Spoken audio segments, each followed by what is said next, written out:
Aloha party people, you are listening to Inside the Desert Oasis Room, episode number 191. This episode is sponsored by the Tiki Bar T-Shirt Club, where their monthly t-shirt designs pay tribute to a Polynesian bar or restaurant from days long past. Each design is available for a limited time and will never be produced again. For the collectors out there, be sure to check out their subscription program, where they offer a discounted 3, 6, or 12-month plan, or you can always buy shirts one at a time. For more information and to check out this month's shirt, visit tikibartshirtclub.com. This podcast is brought to you in part by the Tiki Tea, a family-owned and operated tropical drink bar in Los Angeles, California. Come get their house specialty, the Raised Mistake, for only $6 on Wednesdays until 9 p.m. For more information, check out their website, tiki-ti.com. If you have a product, service, or event that you'd like to bring attention to, we can help. This podcast reaches thousands of listeners in over 100 countries every week. Imagine hearing your ad in this spot, just like you're hearing this one right now. Sponsor an episode and get the exposure you deserve. For more information, go to desertoasisroom.com and click on Services. Our adventure from Tiki Oasis continues at the Hotel Valley Ho in Scottsdale, Arizona, as we welcome lowbrow and tiki artist Odd Rodney. On this episode, recorded from the grounds of Arizona Tiki Oasis, we chat with Rodney about his lowbrow background, his philosophy in art, what inspires him creatively, and so much more. As always, I hope you enjoy this episode as much as we did bringing it to you. If you enjoy this podcast, please consider helping us with your support during this challenging time. Stop by desertoasisroom.com to check out our merch or leave us a tip. We've got pendants, t-shirts, glassware, and more. And every purchase or donation, no matter the size, is very much appreciated and helps keep this podcast coming to you every week. Alrighty, grab a Mai Tai and join us at Arizona Tiki Oasis and give it up for my friend, Odd Rodney.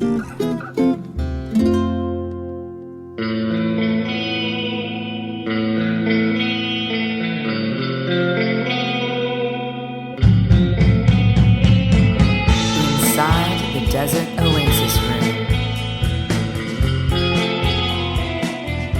Long overdue, but super stoked to actually have it happen. This is Aloha. Great. So, thanks for joining the podcast. Thank you for having me. So for our listeners, the voice that you are hearing is our friend Odd Rodney from Phoenix, Arizona. We've been wanting to have Rodney on the show for a long time, and we've been privileged to finally have him on the show here while we're in town for Tiki Oasis. How's everything going for you? It's going good. It's kind of a blur. It's good to actually have an event because we haven't been able to have these for so long. Right. So kind of burning the midnight oil for an extended period of time. So I am tired, but seeing people and getting to see old friends and running on adrenaline and stuff, it's been a really good day. I'm as tired as I've ever been, but yeah. I love it. The thing is, these events, you always have like this perpetual feeling of tiredness, maybe slightly hungover. You never sleep comfortably, No. right?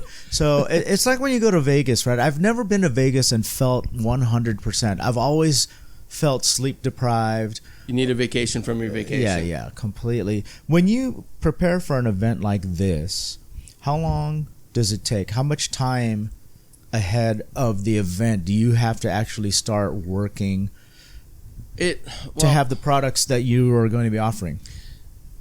To be honest, I haven't done a lot of vending. This Oasis will probably, I'm not keeping track, but it's under 10 times that I've actually gone out and actually set up at an event, whether it was here locally or in California. This time around, I knew I had limited time, so I kind of looked at the calendar and tried to work backwards. But in this scenario, with everything else that was going on with life, I had some stuff that was already done, but maybe about a month in advance or so. But ideally, it would be 2 or 3. Okay. So 2 or 3 months then. 2 or 3 months, and that's because especially with ceramic mugs, I mean, that ceramics that is now kind of taken over my life. That's something that you have to really plan ahead, and it's not something that you can really rush through. I mean, I've done all-nighters, but the time is what the time is. Like you said, ceramics you can't rush through. No. There's a cooling off process. There's the whole thing. So before we get into the ceramic stuff, I want to talk about your background, because I got something from you like years and years and years ago. I don't know if you ever remembered that. Someone commissioned you to do a little piece of art for me, and it was before you were really kind of in the tiki scene. You were still kind of doing a lot of car culture stuff, custom culture stuff, possibly. Yeah. So let's talk about your background, because I'm curious how that whole origin story, how you got started as an artist. Are you a full-time artist? Is that all you do? I'm a full-time artist. That is what I do now for a living. I mean, I've been in that place before, and I took a hiatus for different reasons, but now I am back 100% full-time artist, self-employed, making my own stuff, but also doing commission work and stuff like that as well. Okay. So was that always your goal, or how did you end up becoming an artist? It's just, I don't know. Everybody always tells you as a kid growing up, like, if you do something you love, you'll never work a day in your life. Mm-hmm. So it's just something that I've always been passionate about to one extent or another. I have a broad range of interests, so it's always been easy for me to find something that I enjoyed and I wanted to make. So, and then I actually, and this might be off topic, but my senior year, when I was getting my degree, I actually have a fine arts degree. My major was sculpture, and I have a minor in art history.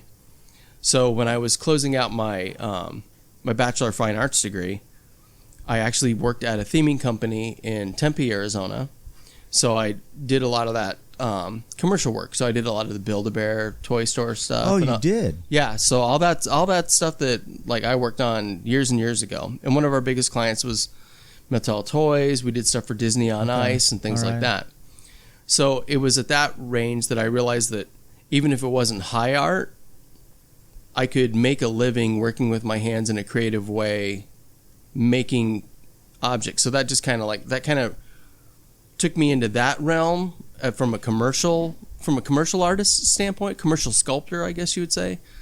And then, of course, it made me crave doing my own things, because after you work on giant teddy bears for 40 hours a week, I mean, it's cool because they're out there, but I never want to make another like giant teddy bear again as long as I live. I just don't. It's cool. Everybody remembers that, but at the same time, it's kind of embarrassing to be like, well, you might know me from Build-A-Bear. Right. Which is cool because everybody knows it, but it's like, yeah, that's, you know me from that, but don't judge me by that. So it's funny that you say that, because when you use the term high art, I'm going to say this. Okay. So, it's all subjective, right? Absolutely. So what you may define as high art, I may think is, horrible. Right, and vice versa. It's all subjective, 100%. It's all subjective, 100%. And as somebody who created, and the way that you even spoke about this Build-A-Bear stuff, you almost spoke about it in this kind of like you were embarrassed about it or whatever. Sure. No, but the truth is that like when you make those things, you affect a person's life, and you bring happiness. You bring happiness to the people that you create that art for, and whether you're a tiki artist and whether you're a quote-unquote high art or you're a graphic designer or whatever kind of art you do, if you're bringing joy to people's lives, who are we to say that one is better than the other, Well, and I mean, if I just to speak to that, I think my definition of that, just to kind of clear that up, and you're right, I mean, I did there is a little, I wouldn't say embarrassment, because that was great work. It was, and to, like what you said, it made so many kids happy. That's what got me through the day when I was hand laying fiberglass here, at 120 degrees in the summertime. Wow. So, and it was all hand done stuff. And yeah, I agree. The thing is, and the other thing is, the other end, when I said high art, once again, I mean, I have an art history background too. So, I mean, I don't know everything, but you kind of judge it by that too. But, yeah, well, you're educated in that. But I guess I'm looking at it this way too, right? You have I have friends that work in the animation industry. Sure. and they draw cartoon characters. And then I know people that do street art, graffiti art, which I think, a lot of it is really, really great in my opinion. Yeah. And really, really different. And what makes like a Jackson Pollock any better than like, a guy that, there's an artist, for example, by the name of Seen, Seen. He's a graffiti artist who goes all the way back to like the 70s that's been doing graffiti art on subway trains in New York. And he's at the top of his game as a graffiti artist. They call him the godfather of graffiti, as a matter of fact. But it's graffiti art. And so people put their nose up to that just because it's graffiti art. But this guy's been in the game for like 40 years. Sure. Well, and I would say to that, it's, once again, like you said, it's all subjective. It's all 100% subjective. So like, you brought up Jackson Pollock. If I had the money, would I spend the money that those go for? Absolutely not. It doesn't mean that that's better than graffiti art. That's exactly what I'm getting at. All. That's exactly what I'm getting at. And to go, circle back to like Build-A-Bear, like the Build-A-Bear stuff, it was cool stuff. But it wasn't my passion. It was just a job I was doing. Yeah. So the stuff that I do for myself, my heart's in it. So that means more to me. If I was really dedicated, like in my heart, I was like, I need to make some giant teddy bears. This is my calling. This is what I want to be known for. Then I would probably have it in my own mind, like at a more elevated status than it was just like, that's what I'm doing to get this paycheck right now. Yeah. So, and I agree with you 100%. A lot of that, a lot of it's marketing. A lot of it's, can you actually hang it on your wall? Mm-hmm. Is it edgy enough? Is it safe? I'm not an art critic, and I will never be a person to go in there and be like, well, that's garbage or anything like that. Right. I think anybody who's got the passion behind it, and you find, for lack of term, you find your tribe that digs what you're working on, that they're passionate about it, they understand what you're doing. Like, those are your people. So for me, and it's not that I don't like Jackson Pollock, because I do. But he's a very famous name that did a very abstract style of paint, application that, that was the thing. It was kind of poo-pooed, for lack of a better word, that, anybody can do that. Anybody can throw a paint on the canvas. Well, you can say that, but guess what? You didn't do it. So talk as much smack as you want, but. Yeah. Let's talk about your influences, because you're doing, say, the Build-A-Bear stuff, and obviously it's something that it's not, I bet it's not what you went to art school for. No. So what are the influences early on in your career, and how did that change over the years? Okay. And what did that change into? So, and why? Okay. So I've thought about this a bit, because, only after you have some bit of success, people will ask you like for an artist statement or like kind of background. They don't ask you that normally. It's like, well, what's it come from? So I had to kind of analyze it a little bit. And the truth of the matter is, for me, I grew up I'm an only child. I grew up in a very religious household. Seventh-day Adventist, so there were no Saturday morning cartoons for me growing up. There were just certain things that were just not, allowed in my household. Sure. So I had, and we rambled along, because my dad did rodeo, and so we traveled. We were on the road a lot. But I had a lot of family over in like Huntington Beach and stuff like that, all my cousins.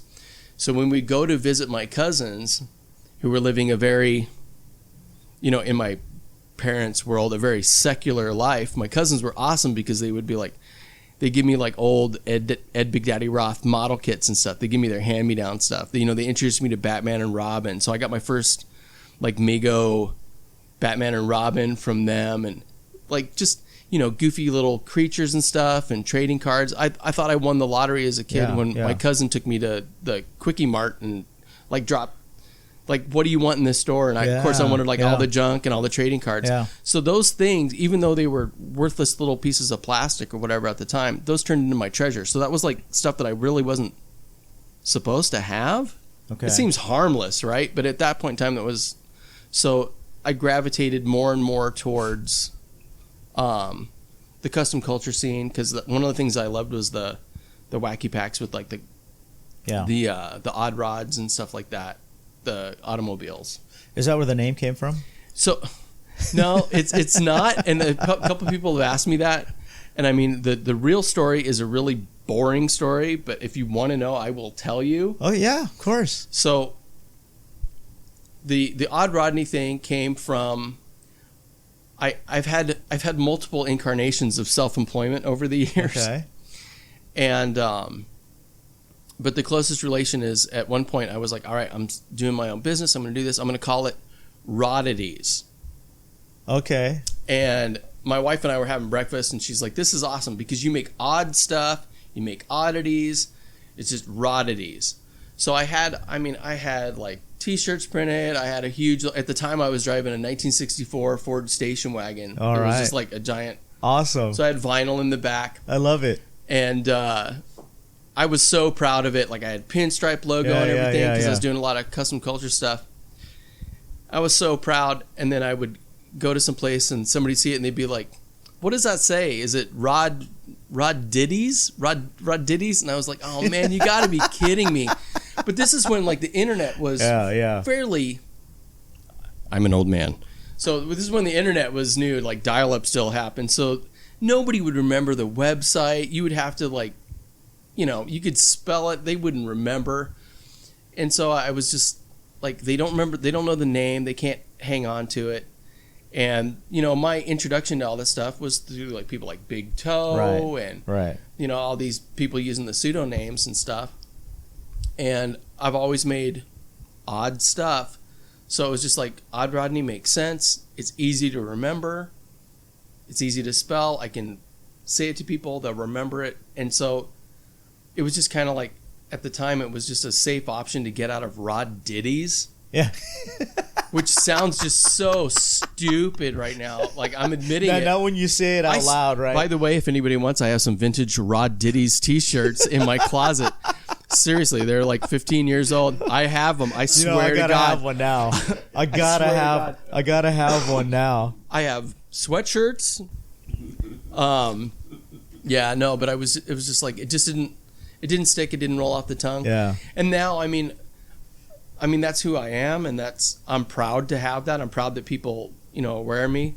But, now I'm doing some more mid-century modern flair stuff, which is kind of, I don't know, it doesn't jive. But I mean, that's just who I am, and if people get it, people get it. You said you were coming from, what it was, like hot rod culture, lowbrow stuff? Yeah, well, and that was kind of my gateway drug to this thing. I mean, okay. I always loved tiki, but it was that kind of stuff. Yeah. It's all kind of like interconnected. Yeah. They're all cousins, right? Absolutely. Yeah. So, extended family. Okay.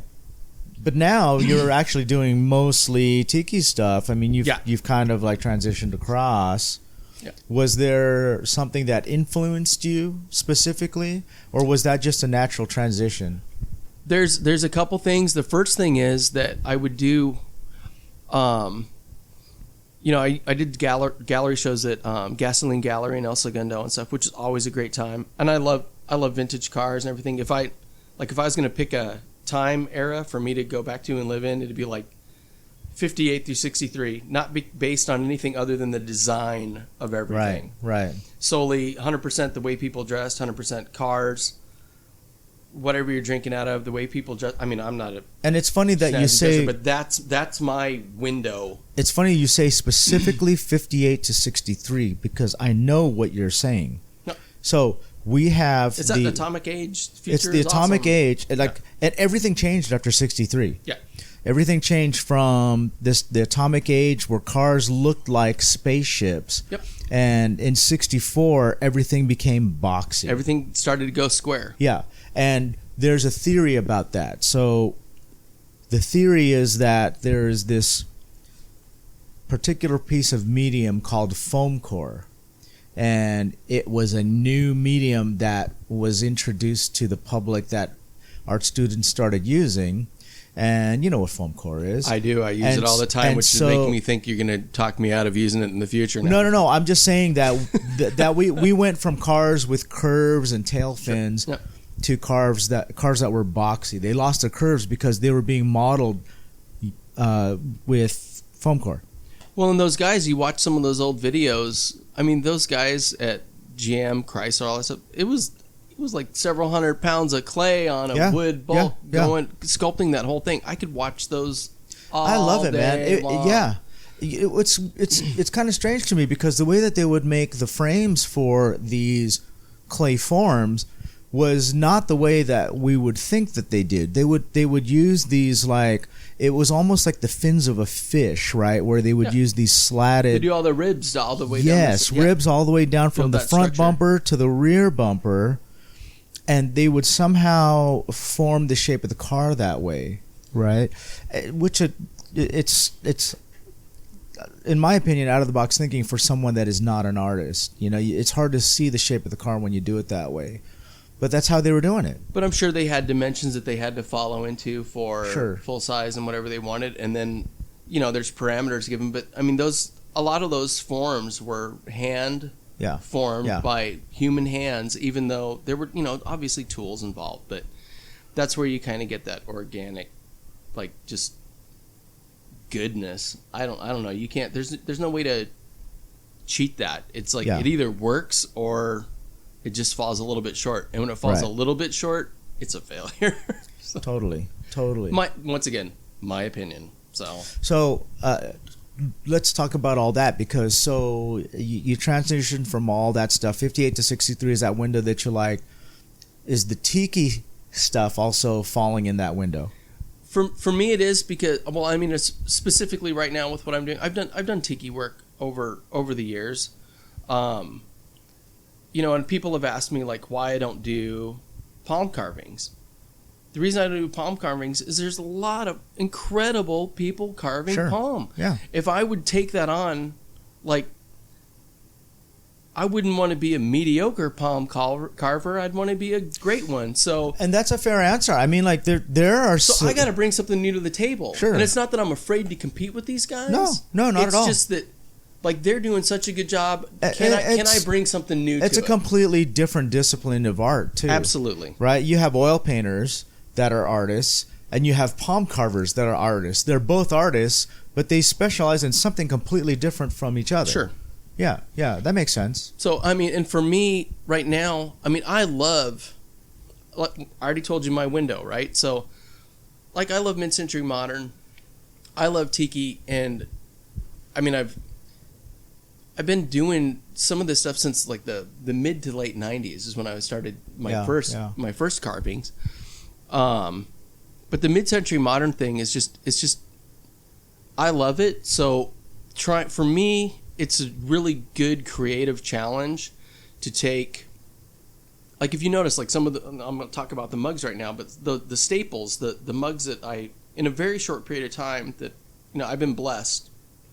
But there's been a lot of time thinking, like, how can I take this iconic design and break it down to, you know, some very classic mid-century modern minimalistic forms, but still pay homage to the original thing, but give it enough of a new spin that somebody else just didn't see. Yeah. So for whatever reason, because I focus on that, like, I've been lucky that I've been able to come up with some, in my opinion, and apparently people like them, they buy them. So I've been able to come up with some really good designs that I don't feel like take anything away from the original. Yes. If anything, I think you appreciate the original more, but I've been able to kind of just put my little thumbprint on it and, like, that's my take, and that's the way I'm trying to embellish or add to the community and not take away from it. So, and the way that I see it and the way that I'm interpreting what you're saying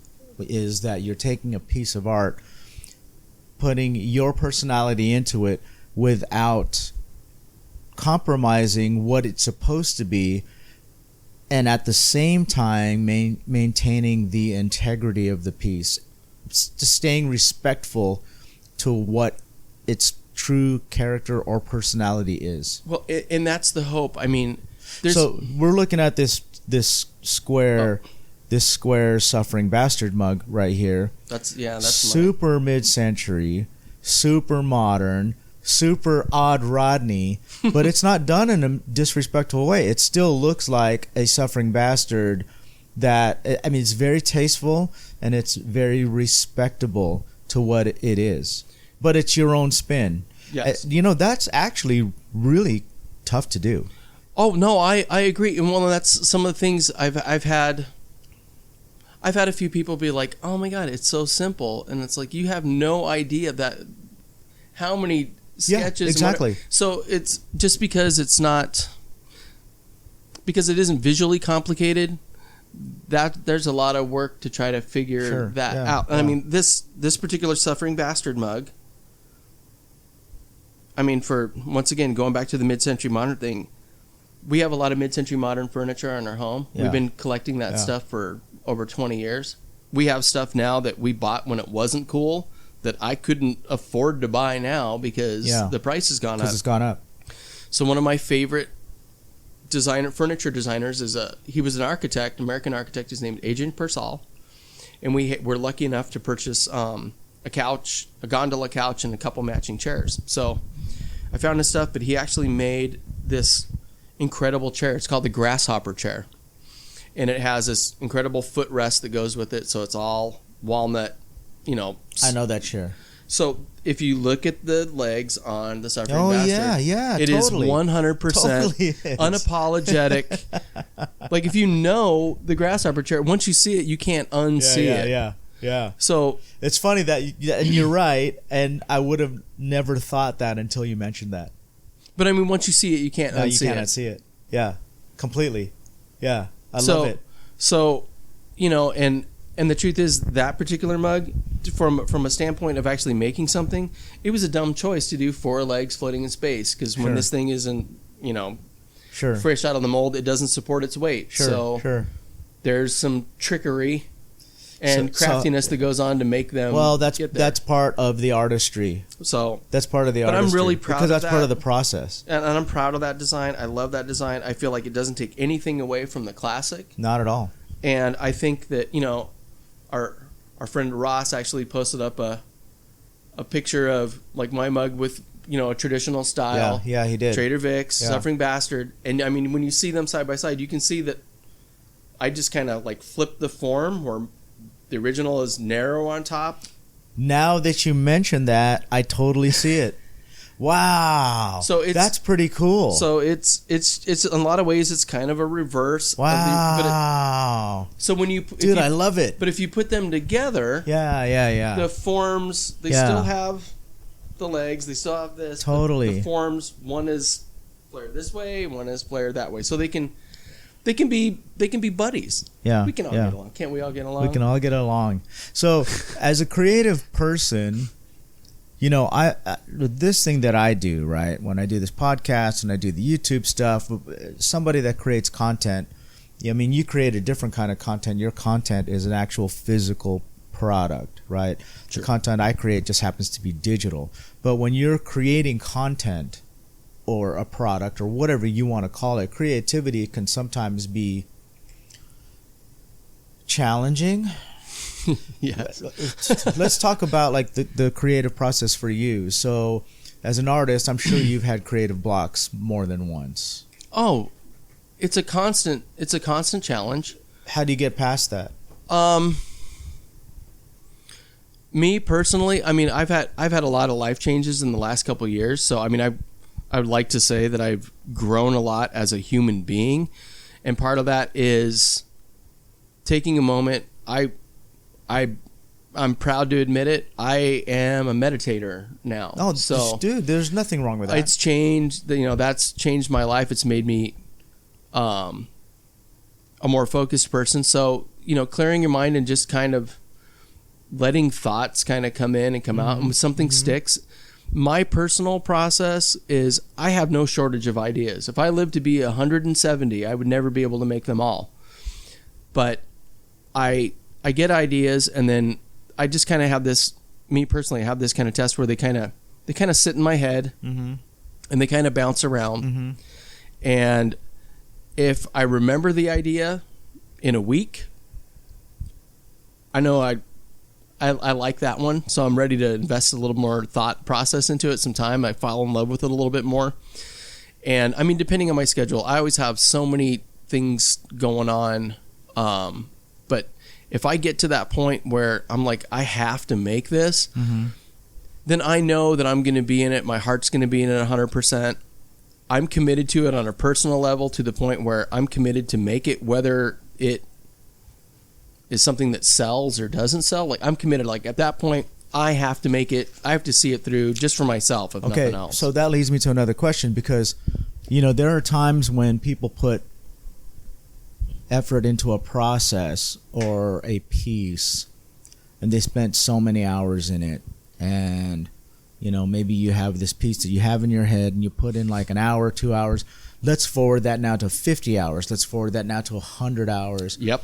Is there a time where you end up abandoning that, saying like, I'm just not getting what I want? Or do you keep going because you say, I'm 100 hours in, I am not going to give up?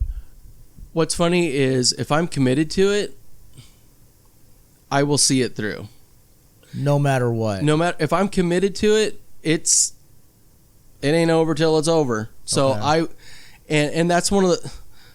It's a hindrance, but it's also a luxury. That's when the you thing. work for yourself. Okay, well, that's the thing, because like, there's a time where you just have to, like, from your work for yourself, and there's a time where you have to just cut your losses. Do you ever make peace with that? I'm not good at that, so I will just suffer my way through it. Yeah. So I mean, there's projects, there's things that I've taken on where I get like halfway through and I'm just like, okay, man, like, I know you love this, but like, at some point you have to reel it in a little bit. And I'm not saying that I'm completely abandon all common sense or whatever, but I mean, there are points where, I'll reel it in. The thing is I'm just a person who I just don't like to cut corners on stuff. Sure. Perfectionism can be a curse too. Well, but see, and people have told me that too. They're like, "Oh, you're such a perfectionist." But the thing is I would counter with, I know that perfection doesn't exist, and even if you get perfection, it's for that fleeting second. From that minute on, then everything is like, you go buy a brand new car, you roll it off the lot, it ain't perfect anymore. Yeah, like that's a great point. So that's a great point. So I mean, at some point you have to accept stuff. You have to realize that, I mean, I am making 100% handmade goods. I have no employees. It is 100% on myself, and I might be a little bit hard on my quality control, but I mean, it's got my name It's got on your name it. on it. I totally get that. And I have nothing against manufactured products. I love them. I own tons of them. But and I will do sculpts and have them manufactured, because that's the way people get good stuff. Yeah. Yeah. I often say, there's all these arguments, especially in this tiki subculture, about authenticity and what things cost. Sure. And is this tiki, is this not tiki, and blah blah blah blah blah. And I'm an old school traditionalist kind of guy, and I do believe that there's a place for high end and low end. But if everything is like, if there are people that don't have that attention to detail, the perfectionism or anything like that, then we just live in a sea of mediocrity. You have to have somebody who has the passion to create things from their heart and wants it to be at a specific level, because Sure. if it's not, then everything is just going to be okay. Well, and that's just kind of how we've been trained. That's a comment on society in general, not just tiki Sure. culture. Yeah. That's just kind of the way that things are right now. If it's acceptable, it's okay. But it's like, if you exceed that level, then it's awesome. Yeah. Yeah. So, I mean, everybody seems cool with it at sometimes, but then that's what separates the everyday from the extraordinary. Yeah. Yeah. So I want to get into the mindset of an artist, because artists have always been. You might hear an echo.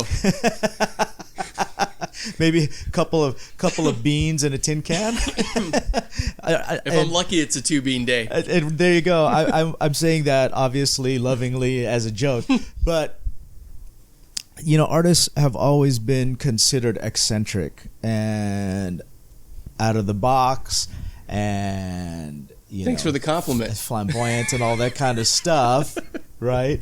So I want to kind of delve into that particular mindset. Okay.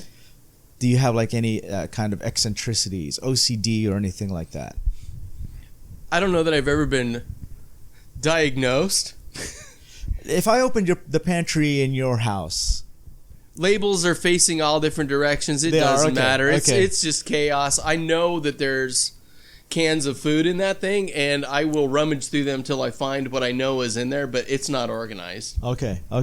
And that's what I'm getting at, because like if you were to open my pantry, it's like that only because I have a wife and kids.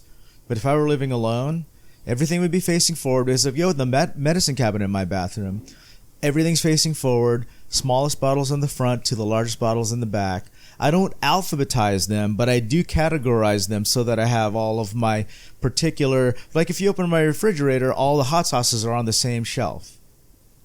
You know what I'm saying? I'm envious of that. Yeah. So I'm curious, like, again, we're exploring the mindset of an artist, because is it as chaotic as people kind of imply, or is it more orderly? Like when you approach a piece, like when I look at your pieces, they are pretty like perfect. They are perfectly square or perfectly round or perfectly symmetrical. And when you open your pantry, it's chaos. Oh no, it's chaos. And my workspace is complete in utter chaos as well. That's interesting to me.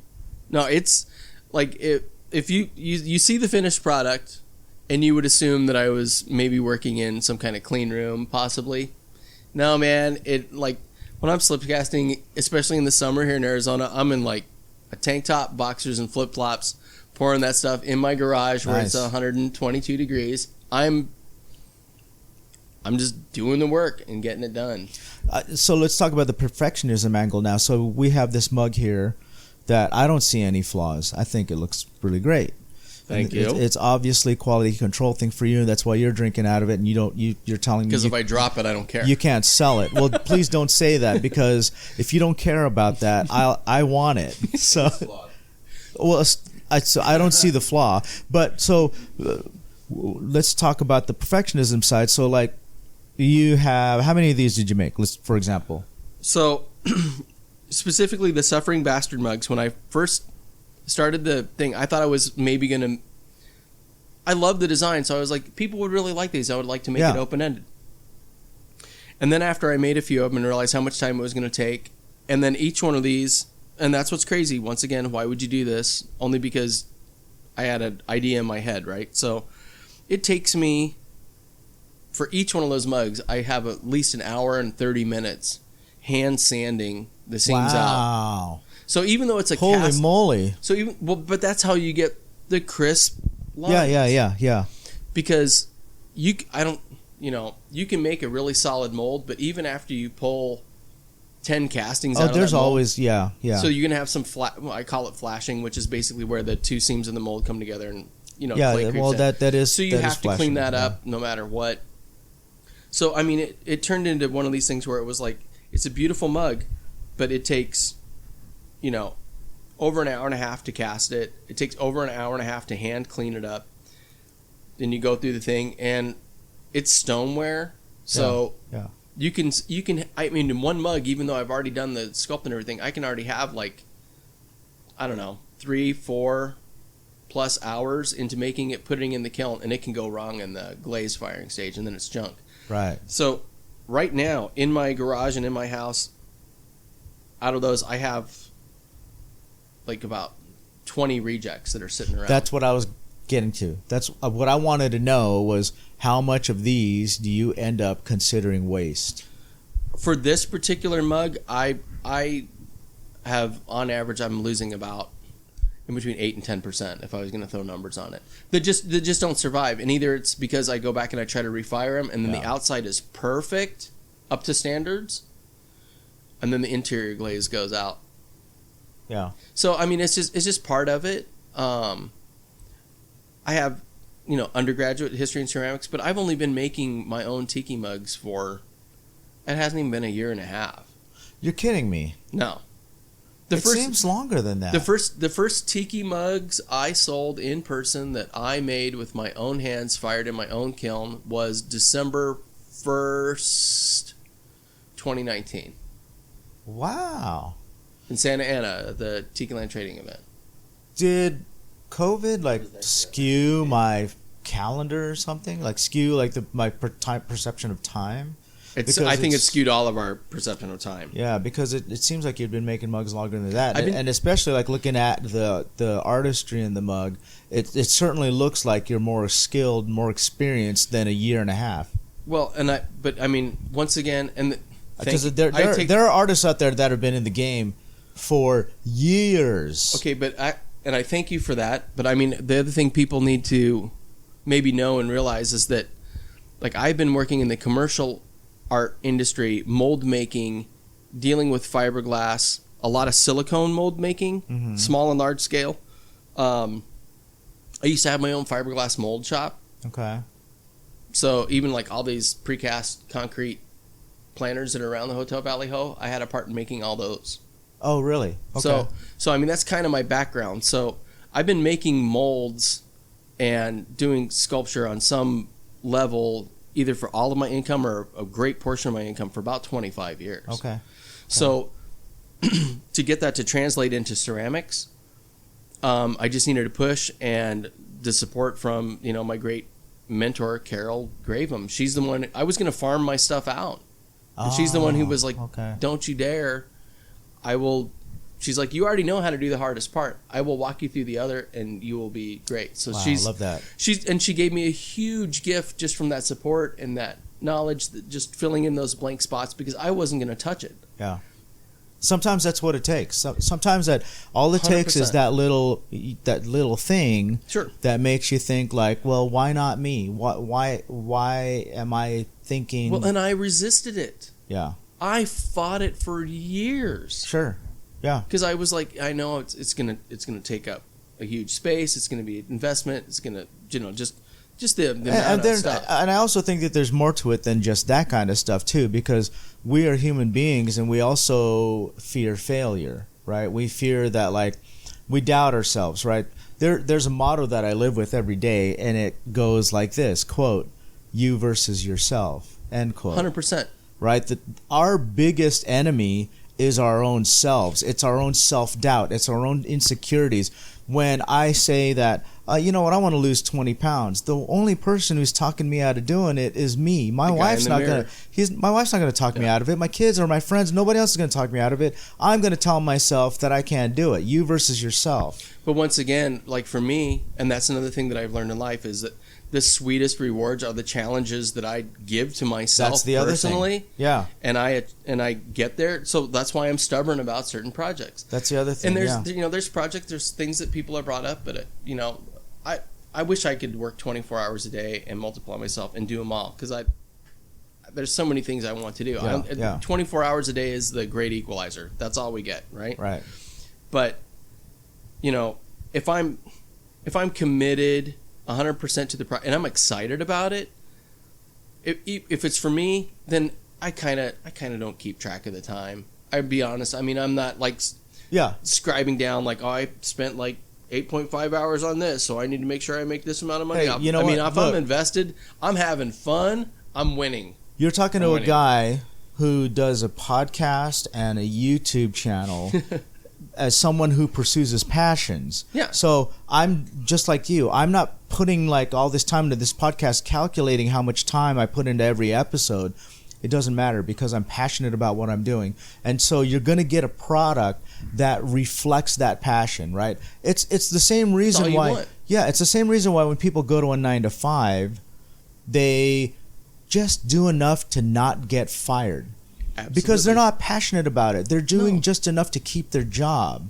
Where in my case, if I'm passionate about what I'm doing, I'll work 100 hours in a week. Yeah. I mean, even coming up for this event, it's crazy. I have had like next to zero sleep for 2 weeks. Yeah. I am a 50-year-old man now, and I am too old for this crap. But yeah, I was just in it, and I was like, all right, I'm gonna try to get this set done. I'm gonna try to go to bed at 2 a.m. But I was in the garage and I'm cleaning stuff. I can't see the light or anything. I'm not watching a clock. But you're pursuing your passion. And I was passionate about it. And it was 7:30 in the morning. The sun's coming up, and I'm like, I gotta lay down for a couple hours. I made it. But see, this is it. It's food. This is living your truth. This is living your truth. I'm good. And you're very lucky you're able to do that, because most people chase that their whole life. Sure. Well, and they don't realize it until it's too late. They're already. Well, and I have plenty of people in my life that never realize that for themselves. They're no longer with us, so I'm trying to do it to honor them as well. The best thing I can do is live the best life that I can, be the best person that I can, be true to myself, and then way I'm like the best person I can be for the people that are around me too. I love it. All right, so I want to change gears here for a little bit. Downshift. We're going to take this into a lighter mood now. I don't want to sound like we're getting too philosophical, but in a fun way. Let's do like the personality questions. I have I'm stretching out. I have a very favorite. One of my favorite questions to ask is the superpower question. Oh yes. If you could have any superpower, what would you choose? Oh man, see, and I kind of was like, he's gonna ask me this, and I'm like, I gotta think of something like really cool. And I mean, without doing a lot of, so the best thing is to like go with your gut, right? Well, yeah, you can also think about it, and look. Some people have had some like really good answers. There's some really great answers. There's some really great answers, right? And I'd be lying if I said that my gut is the answer that I would go with, because some of the answers that I've heard, I've thought, oh, you know what? I actually like that. I like the teleporting answer. Oh, that's awesome. That I could be in Hawaii for breakfast and then be back home for lunch. But I can't say that now because somebody else said it. Right? That's okay. We can say that we like that answer, so that's going to be our answer. Or I'd like to be able to eat whatever I want without gaining weight. Or I'd love to be able to speak the language of my cats and communicate with my pets. I mean, there are a lot of great answers. Or even the being able to speak any language, so that when you travel the world or meet anybody that speaks a different language, now that we can travel again, you can communicate. That could come in handy. Exactly. So what is your superpower? Right now, the way that everything's going, I wish I didn't need sleep. I would just love to work all day.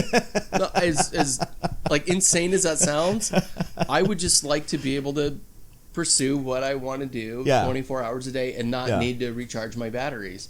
And also, I'm saying this knowing that I'm going to be out of commission for like 48 hours. We're going to stop. We're going to stop right there. We're going to change that word from work to create. I love my work, so it's not an insult. When I say it, I don't mean it like it's something I'm forced to do. I mean like I enjoy. Right. Well, if it's passion, then it's not really work. That's my opinion. Okay. Well, it's just for me, it's just the verbiage, and I don't mean I'm suffering. Okay. I mean I'm proud. I'll take that. I'll take verbiage. So I don't mean it in a negative connotation all right. whatsoever. I got you. All right, so let's ask the question of time travel. If you can travel anywhere in time, when would you go? I mean, I feel like I'm being lame, but I would go back to the late 50s, early 60s, because I'm even now, I was born in 1970, but I can watch I will watch like Bullet. I'll watch it on mute just to see the cars and the people in the background. Yeah. Not watch the movie, just see all of the surroundings. So, I mean, that would, for me personally, that would just kind of like be a weird dream. If I could teleport, like if I had like, you get to go someplace for 20 minutes. For me, just with my thing, I would just kind of like love to, walk down there and there's the Woolworth on the corner. Yeah. I mean, because everybody kind of makes that period in time like, it was so awesome, and I just try to take it in. I just visually try to suck it all in if I could. I mean, I know that's... Just enjoy it. Just absorb it. Or even earlier tonight, we were having dinner, and I was like, holy crap, we're actually having, like, a large-scale tiki event here in Arizona.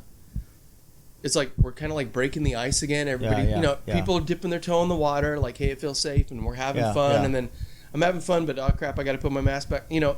People are testing the waters, but it's happening.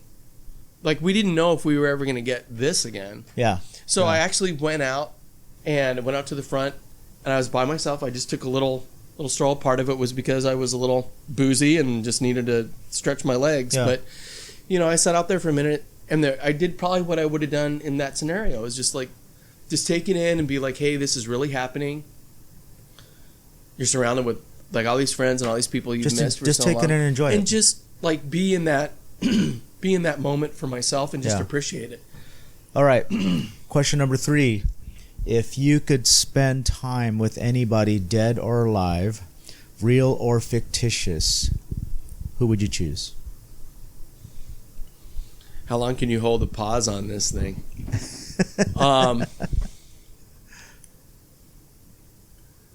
Okay. And this is going to be an art nerd thing. It's okay. I could give you 50 answers to this or more. I mean, there's the obvious ones, but we were talking about art earlier, so I'm gonna throw out a random art thing and be an art nerd right now. So one of the guys that I absolutely couldn't stand but absolutely adore now is a guy named Marcel Duchamp.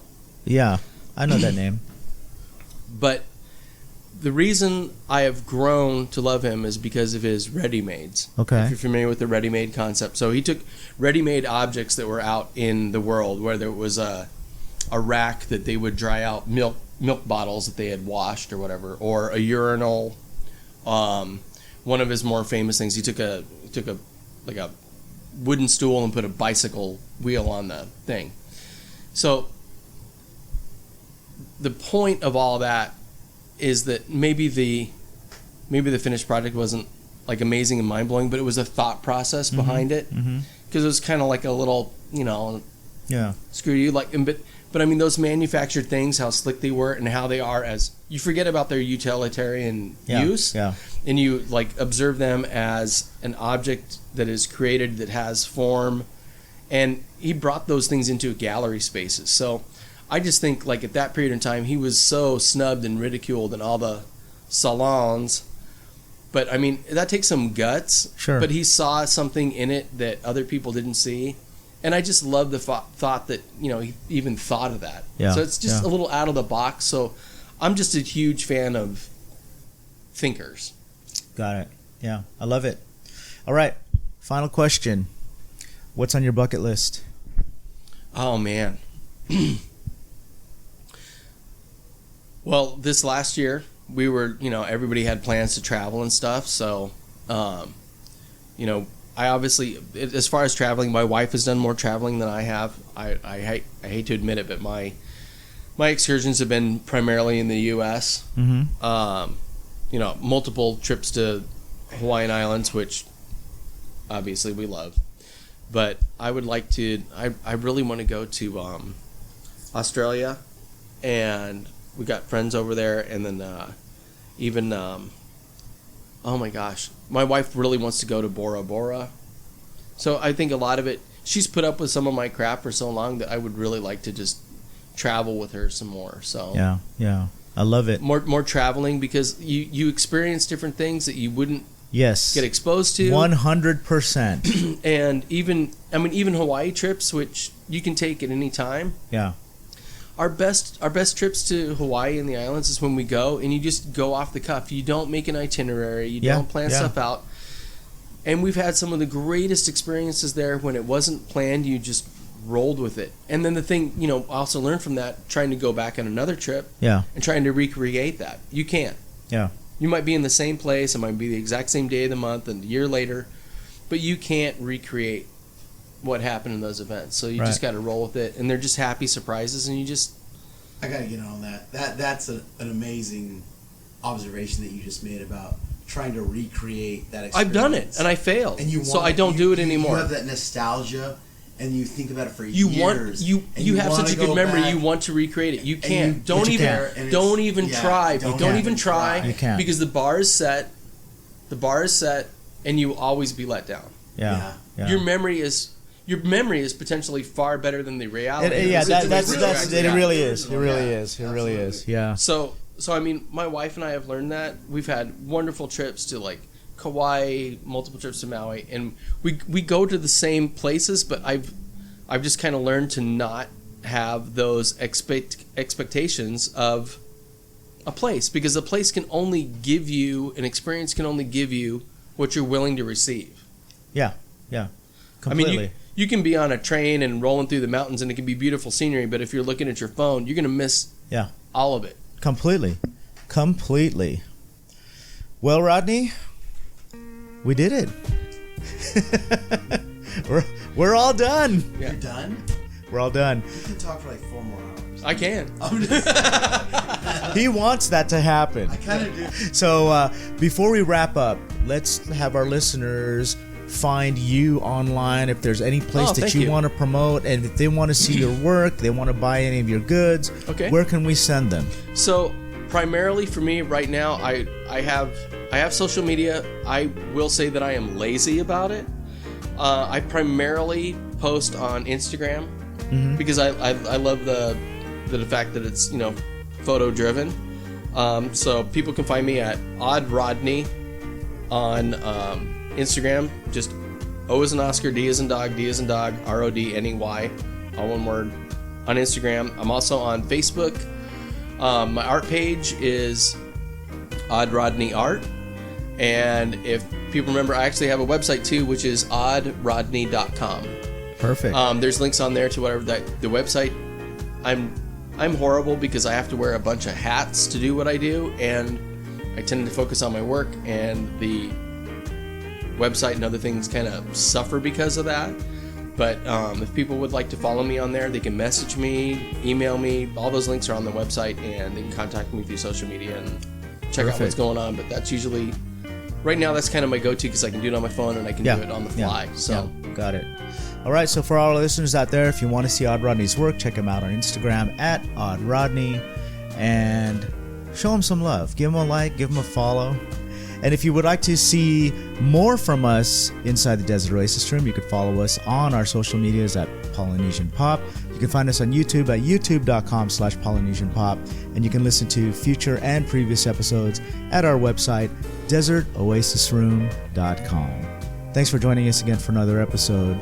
And until the next time, we are going to bid you a cheers and aloha.